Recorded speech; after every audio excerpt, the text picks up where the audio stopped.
اللہم صل علی۔ ایک مرتبہ رسول اللہ صلی اللہ علیہ وسلم مسجد میں تشریف فرما تھے اور لوگ آپ صلی اللہ علیہ وسلم کے ارد گرد بیٹھے ہوئے تھے کہ 3 آدمی وہاں آئے اور ان میں سے 2 رسول اللہ صلی اللہ علیہ وسلم کے سامنے پہنچ گئے اور ایک واپس چلا گیا۔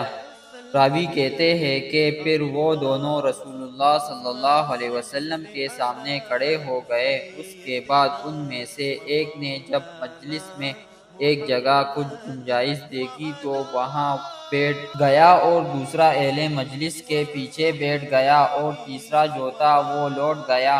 تو جب رسول اللہ صلی اللہ علیہ وسلم اپنی گفتگو سے فارغ ہوئے تو صحابہ رضی اللہ تعالی عنہم سے فرمایا کہ کیا میں تمہیں 3 آدمیوں کے بارے میں نہ بتاؤں تو سنو۔